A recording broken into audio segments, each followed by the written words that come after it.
Hi everyone, my name is Justin Odisho, and in this video, I'm going to show you how to live stream to YouTube using OBS. So this program that I'm in right now is called OBS. It stands for Open Broadcasting Software. It's free to download from their website, and using this program, you can create scenes using webcam, graphics, and other overlays to not only stream your content to websites like YouTube, Twitch, Mixer, but you could also use it as a screen recorder as well to create screen recording files. So this is a scene that I already have set up, and you can see a bunch of different things going on. You see my audio here, different graphics and overlays, and I also have different scenes that I use for different things. So this is one I use for video jukebox streams and whatnot.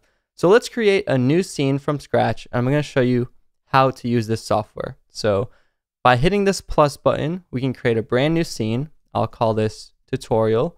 And we start out with nothing. We do have our audio recognized by the software, and that's because if you go into the OBS settings or preferences, you get a couple different settings that you should set in general before you start building scenes. So in general, you can choose just little preferences like this, but the number one most important thing if you're trying to stream is the stream section. This is where you choose where you're going to be streaming to, and also giving the program the key to actually stream on your account. So I'll choose streaming services, and for me, I use YouTube, but you could see all these different stream services that all probably have their own similar way to stream: Twitch, Facebook, Mixer. I'll stick with YouTube, and now it's asked for a stream key. This is where you're actually going to have to go to YouTube into your control panel, so your Creator Studio, click the live streaming section, and you should see this little live stream control panel where you can set your thumbnail, basic information about your next stream. You can see your chat when you go live. I like to keep this page open when I'm streaming just so I can see what's going on. But at the very bottom, encoder setup section, you should see the stream key where you can copy and paste it into the OBS settings. So every website should have a stream key section. Again, you don't want to show this to anybody live or on a video, otherwise they will be able to stream on your account. So unless you want someone else to be able to stream on your account, keep your stream key private. So I already have mine in there, but that's one important step so you can actually stream. And the next section is output. So here you could choose your video bitrate. Also, if you record, where you want that file to be dropped.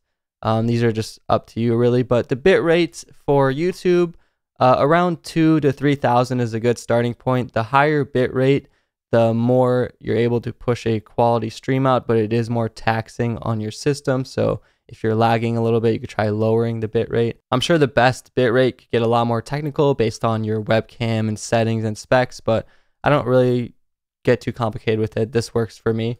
Next up is audio. For audio, you have a few different choices. So you can see on my OBS, I have 3 mics set up. That's because I like to separate certain audio channels. So if I have music playing, I can have iTunes or Google Chrome.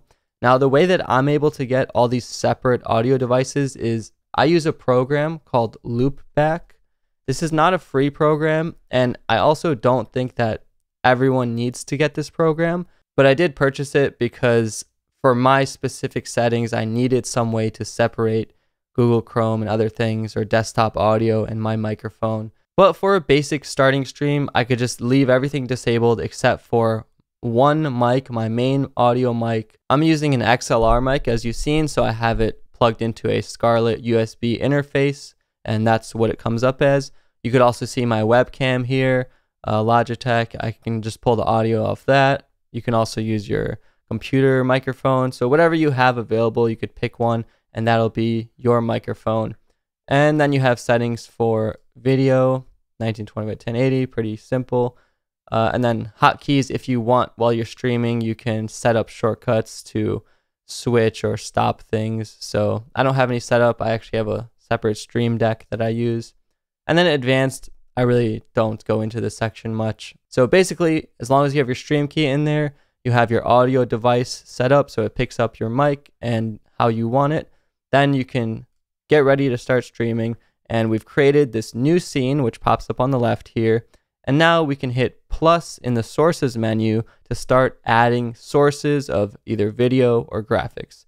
So this is where the possibilities are pretty endless, but the main sources you have listed all the way from audio capture to window capture. So first of all, I'll choose video capture device, and I'll call this one webcam. And if I choose the device here, you can see I have an external Logitech webcam plugged in, or my FaceTime camera, which is built into my computer, but I'll choose the external camera. And you can see it pops up here. So now there's a lot of things I can do. I can move it around. I can shrink or expand it, pretty self-explanatory. But I don't like some of this extra space around the side. I want to crop it in a little bit personally. So what you can do is hold Option on your keyboard and then click and drag in the sides. You should see the red line turn to green, which signifies that there's more information if you want it. But you can crop in to whatever amount you want, however you want it to fit your screen, and then place it wherever you like. So I can actually right click on this webcam, and there's different things you can do, like transform. You can rotate it, flip it horizontal, so now it looks like I'm facing this way, which I prefer. You can also add filters on there. So if you had a green screen behind you, you could chroma key and remove the green or do different things, or lower the opacity of this. But I have my webcam set up. Now let's say I wanted to display my desktop. So if I hit plus, I can add a window capture. So here you could choose any window that's open on your computer to display within OBS. So let's open up Chrome again. And I use a website called Streamlabs. This is how you get all those different widgets and alerts. But let's say I wanted to show you guys how to do this. So I can find here Google Chrome and add that window, and then I can scale it down to size. And now we're looking at whatever I have open on that Google Chrome window. And I can also, crop out the bookmarks and tabs if I want it to be a little bit cleaner. And now I have my webcam and this window showing as well. Another thing you can do is drag JPEGs and things over there. So I keep a folder on my desktop called Stream Stuff. And in here, I just have a whole bunch of different JPEGs and things that I use. So for example, I can create backdrops in Photoshop that are 1920 by 1080, drag them on to my sources, and it automatically just lays it down. It's just a PNG. And I can use this kind of like a backdrop to build out the type of scene that I want, and make it look a little bit more graphical and nice. This is how I do my video jukebox streams, which you see I have set up here. But you can use Photoshop to create overlays or borders across your webcam, or unique stuff like that, different text. You can also add text right in OBS if you're not fancy with Photoshop. Let's say you just want to have a message pop up like your website. You could put text in whatever font you want, build it right in OBS like that.